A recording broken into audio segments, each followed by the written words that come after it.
नमस्कार साथियों, मैं अनीता श्रीवास्तव आपका हार्दिक अभिनंदन करती हूँ। श्रीमद् वाल्मीकि रामायण में आज का प्रसंग है रावण आदि का जन्म और उनका तप के लिए गोकर्ण आश्रम में जाना। कुछ काल के पश्चात नील मेघ के समान श्याम वर्ण वाला राक्षस सुमाली तपाए हुए सोने के कुंडलों से अलंकृत हो अपनी सुंदरी कन्या को, जो बिना कमल की लक्ष्मी के समान जान पड़ती थी, साथ ले रसातल से निकला और सारे मर्त्यलोक में विचरने लगा।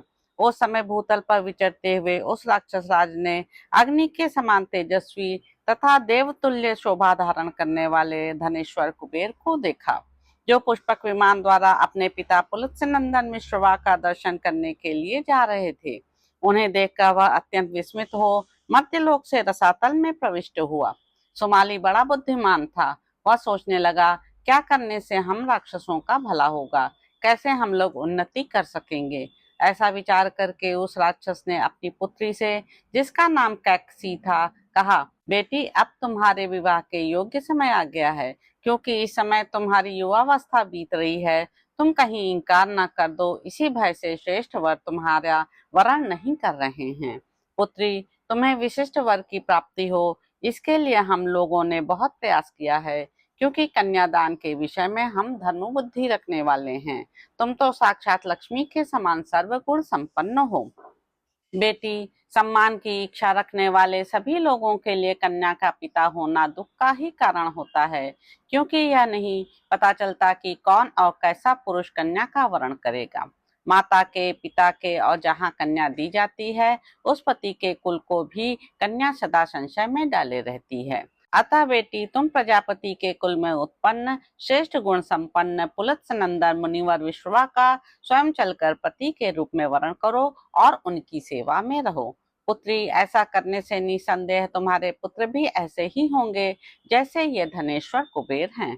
तुमने तो देखा ही था वे कैसे अपने तेज से सूर्य के समान उद्दीप्त हो रहे थे। पिता की यह बात सुनकर उनके गौरव का ख्याल करके कैकसी उस स्थान पर गई जहाँ मुनिवर विश्रवा तप करते थे। वहां जाकर वह एक जगह खड़ी हो गई। श्री राम इसी बीच में पुलत्स्य नंदन ब्राह्मण विश्रवा सायंकाल का अग्निहोत्र करने लगे। वे तेजस्वी मुनि उस समय 3 अग्नियों के साथ स्वयं भी चतुर्थ अग्नि के समान दे दीप्यमान हो रहे थे। पिता के प्रति गौरव बुद्धि होने के कारण कैकसी ने उस भयंकर वेला का विचार नहीं किया और निकट जा उनके चरणों पर दृष्टि लगाए नीचा मुंह किए वह सामने खड़ी हो गई। वह भामनी अपने पैर के अंगूठे से बारंबार धरती पर रेखा खींचने लगी। पूर्ण चंद्रमा के समान मुख तथा सुंदर कटी प्रदेश वाली उस सुंदरी को, जो अपने तेज से उद्दीप्त हो रही थी, देखकर उन परम उदार महर्षि ने पूछा, भद्रे, तुम किसकी कन्या हो, कहाँ से यहाँ आई हो, मुझसे तुम्हारा क्या काम है, अथवा किस उद्देश्य से यहाँ तुम्हारा आना हुआ है। शोभने, ये सब बातें मुझे ठीक ठीक बताओ। विश्वा के इस प्रकार पूछने पर उस कन्या ने हाथ जोड़कर कहा, मुने, आप अपने ही प्रभाव से मेरे मनोभाव को समझ सकते हैं, किंतु ब्रह्मर्षि, मेरे मुख से इतना अवश्य जान लें कि मैं अपने पिता की आज्ञा से आपकी सेवा में आई हूँ और मेरा नाम कैकसी है। बाकी सब बातें आपको स्वतः जान लेनी चाहिए। यह सुनकर मुनि ने थोड़ी देर तक ध्यान लगाया और उसके बाद कहा, भद्रे, तुम्हारे मन का भाव मालूम हुआ। मतवाले गजराज की भांति मंद गति से चलने वाली सुंदरी, तुम मुझसे पुत्र प्राप्त करना चाहती हो, परंतु इस दारुण वेला में मेरे पास आई हो, इसलिए यह भी सुन लो कि तुम कैसे पुत्रों को जन्म दोगी। सुश्रोणी, तुम्हारे पुत्र क्रूर स्वभाव वाले और शरीर से भयंकर होंगे तथा उनका क्रूर कर्मा राक्षसों के साथ ही प्रेम होगा। तुम क्रूरतापूर्ण कर्म करने वाले राक्षसों को ही पैदा करोगी। मुनि का यह वचन सुनकर कैकसी उनके चरणों पर गिर पड़ी और इस प्रकार बोली, भगवान, आप ब्रह्मवादी महात्मा हैं। मैं आपसे ऐसे दुराचारी पुत्रों को पाने की अभिलाषा नहीं रखती, अतः आप मुझ पर कृपा कीजिए।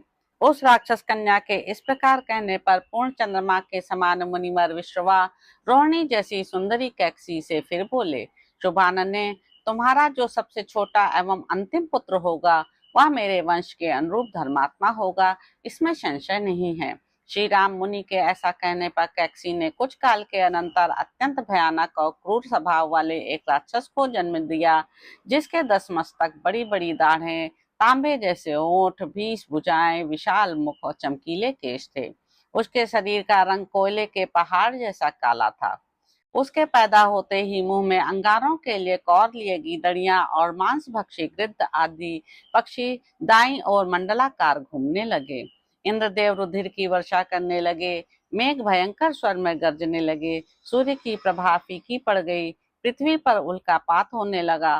धरती कांप उठी। भयानक आंधी चलने लगी तथा जो किसी के द्वारा क्षुब्ध नहीं किया जा सकता था, वह सरिताओं का स्वामी समुद्र विक्षुब्ध हो उठा। उस समय ब्रह्मा जी के समान तेजस्वी पिता मुश्रवा मुनि ने पुत्र का नामकरण किया। यह 10 ग्रीवाएं लेकर उत्पन्न हुआ है, इसलिए 10 ग्रीव नाम से प्रसिद्ध होगा। उसके बाद महाबली कुंभकर्ण का जन्म हुआ, जिसके शरीर से बड़ा शरीर इस जगत में दूसरे किसी का नहीं है। इसके बाद विकराल मुख वाली सुपर्णखा उत्पन्न हुई। तदंतर धर्मात्मा विभीषण का जन्म हुआ, जो कैकसी के अंतिम पुत्र थे। उस महान सत्वशाली पुत्र का जन्म होने पर आकाश से फूलों की वर्षा हुई और आकाश में देवों की दुंदुभियां बज उठी। उस समय अंतरिक्ष में साधु साधु की ध्वनि सुनाई देने लगी। कुंभकर्ण और दशग्रीव, वे दोनों महाबली राक्षस लोक में उद्वेग पैदा करने वाले थे। वे दोनों ही उस विशाल वन में पालित होने और बढ़ने लगे। कुंभकर्ण बड़ा ही उन्मत्त निकला। वह भोजन से कभी तृप्त ही नहीं होता था, अतः तीनों लोकों में घूम घूम कर धर्मात्मा महर्षियों का खाता फिरता था। विभीषण बचपन से ही धर्मात्मा थे। वे सदा धर्म में स्थित रहते, स्वाध्याय करते और नियमित आहार करते हुए इंद्रियों को अपने काबू में रखते थे। कुछ काल बीतने पर धन के स्वामी वैश्रवण पुष्पक विमान पर आरूढ़ हो अपने पिता का दर्शन करने के लिए वहां आए।